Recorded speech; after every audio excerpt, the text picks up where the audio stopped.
थोड़ा ध्यान लगा कर सुनना। अब देखिए, हरियाली तीज करने वाली माताएं थोड़ा ध्यान से सुनना। जो तीज करते हो, हरियाली करो, उस तीज की महत्वता क्या है? एक ही व्रत करने से संपूर्ण फल की प्राप्ति हो जाए, संपूर्ण फल मिल जाए। ऐसा एक महापुराण की कथा में अपने को समझना है कि उसकी मूल तत्वता, उसकी महत्वता है क्या, उसका महत्व। भगवान ब्रह्मा, भगवान विष्णु और भगवान शिव, इन तीनों की जो अर्धांगिनियां, ब्रह्मणी, लक्ष्मी और पार्वती, इन तीनों ने तप कर कर, साधना कर कर ब्रह्मदेव को, भगवान विष्णु को और भगवान शंकर को प्राप्त किया।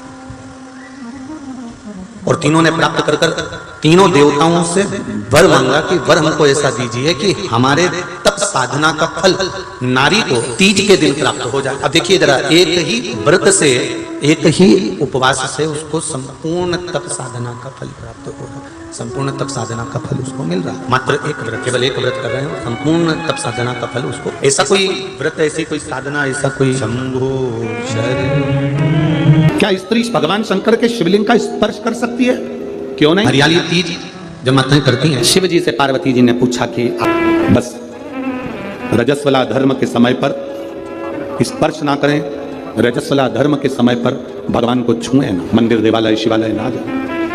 रजस्वला धर्म के समय पर भगवान के मंत्र का जाप करना नहीं छोड़ना, भगवान का नाम लेना नहीं छोड़ना। कोई ने कहा, गुरुजी हमने तो सुना है कि रजस्वला धर्म के समय पर नारी भगवान का नाम भी नहीं ले सकती। हमने कहा, रजस्वला धर्म के समय पर नाम क्यों नहीं ले सकते? रजस्वला धर्म के समय पर खा सकते हो, मोबाइल चला सकते हो, सेल्फी का नाम क्यों नहीं ले सकते? कौन सी पुराण में लिखा है रजस्वला धर्म के समय पर भगवान का भजन नहीं करना चाहिए या नाम नहीं लेना? रजस्वला धर्म के समय पर मालूम पड़े कोई व्यक्ति मर रहा हो और प्राण छूट रहे हो, तो क्या वो भगवान का नाम नहीं लेगा? उसके मुख से भजन नहीं निकलेगा? अरे अंत समय प्रभु आना पड़ेगा, वचन दिया तो निभाना पड़ेगा। रही है अंत समय में कौन सी घड़ी हमारी आखिरी है, कौन सा पल हमारा आखिरी है, कौन सा समय हमारा आखिरी है, किसको मालूम है साहब? किसको पता है? किसको मालूम? तो ब्रह्मणी ने ब्रह्मदेव से मांगा, लक्ष्मी जी ने भगवान विष्णु से मांगा, पार्वती जी ने भगवान शिव से मांगा कि ऐसा वर दे दीजिए जिस वर से एक ही व्रत करने से संपूर्ण फल की प्राप्ति हो, संपूर्ण फल मिल जाए। ऐसा एक। अब देखिए, हरियाली तीज करने वाली माताएं थोड़ा ध्यान से सुनना। एक हरियाली तीज, गणगौर की, ये दो तीज के व्रत ऐसे होते हैं जिसमें जब माताएं करती हैं तो उस समय पर उमा, ब्रह्मणी और लक्ष्मी, इन तीनों की आराधना का फल उसको केवल एक व्रत से प्राप्त हो जाता। पुराण की कथा कर रही है, भगवान शंकर का संवाद कर रहा है, शिव कथा कर रही है। अपने भीतर एक बात हमेशा उतार कर रखना, एकादशी का व्रत करो, चाहे सोमवार का व्रत करो, चाहे पशुपति व्रत करो, चाहे तीज का व्रत करो, चाहे चतुर्थी का व्रत करो, चाहे पंचमी का करो, चाहे छठ का करो, तुम्हारी मर्जी पड़े जो व्रत करो। पर शिव महापुराण की कथा कहती है जैसे माता पार्वती जी ने भगवान शंकर से जाकर प्रार्थना करा कि हे भोलेनाथ, मेरा मन करता है कि मैं तप साधना करूं और उस तप साधना के पुण्य को इकट्ठा कर कर मैं आपको समर्पित करूं। आपके मन में जब व्रत करने का भाव प्रकट हो जाए, आपके मन में जब दान करने का भाव प्रकट हो जाए, आपके मन में तप साधना करने का जब भाव प्रकट हो जाए, तो शिव कथा कहती है एक बार अपने पति के कानों में यह बात जरूर डालिए कि मेरा मन कर रहा है कि मैं पशुपति व्रत कर लूं, मेरा मन कर रहा है कि मैं सोमवार का व्रत कर लूं, मेरा मन कर रहा है कि मैं भगवान की ये सोमवार का व्रत, ये 16 सोमवार का व्रत, ये पशुपति व्रत मैं धारण कर लूं। ये अपने मन की बात आप अपने पति से जरूर कहें, अपने परिवार में जरूर कहें।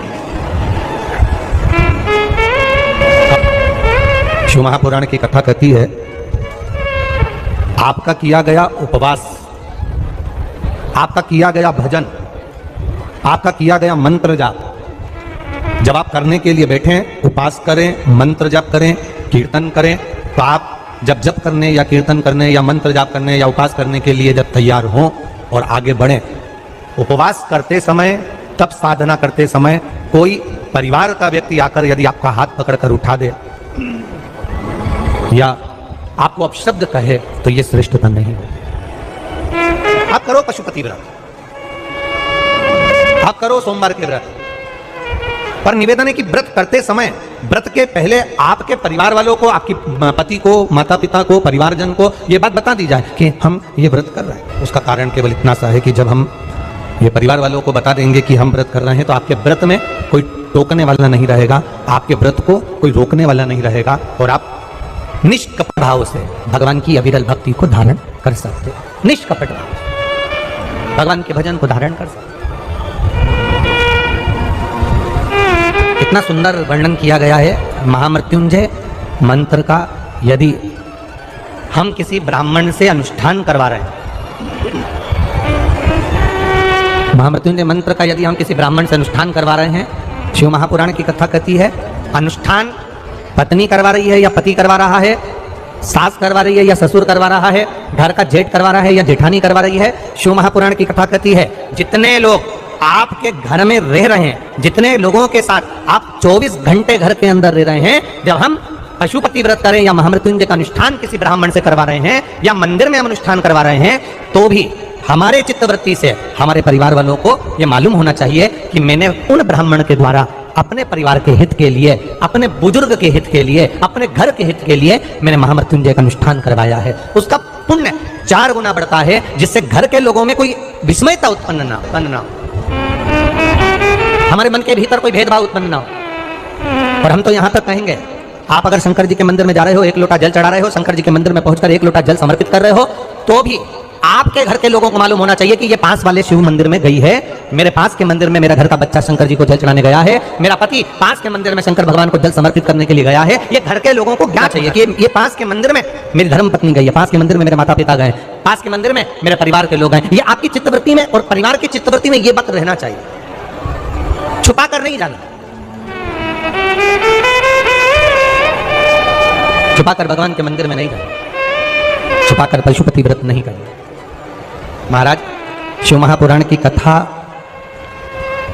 वर्णन करती है कि आप भगवान का अगर कोई व्रत, कोई साधना, कोई नियम ले रहे हो, माना आपने कोई व्रत करा, कोई साधना करी, पर घर के लोगों को वो ज्ञात होना चाहिए कि ये मंदिर तक जा रही है, ये पशुपति व्रत कर रही है, आराधना कर रही है। आज माता पार्वती जी ने शिव जी के सम्मुख में ये बात कह दी कि मैं एकांत में जाकर भगवान का तप करना चाहती हूँ और एकांत में बैठकर तप करना चाहती हूँ और उस तप का जो पुण्य है वो आपको देना चाहती हूँ। शंकर भगवान ने तुरंत माता पार्वती जी से कहा, सुनो जगत जननी, सुनो जगदम्बा, आप तप करो, मना नहीं है, आप साधना करो, मना नहीं है, आप आराधना करो, मना नहीं है, और आप सोचो कि आपकी करी गई तप साधना का पुण्य आप मुझे दे दो, तो भगवान तुरंत कहते हैं पार्वती जी मुझे आपके तप साधना का पुण्य नहीं चाहिए, आप अपना पुण्य अपने पास में रखो, हमें आपका पुण्य नहीं। अभी तक जितनी शिव महापुराण की कथा हुई उस कथा में आज तक ये बात नहीं निकली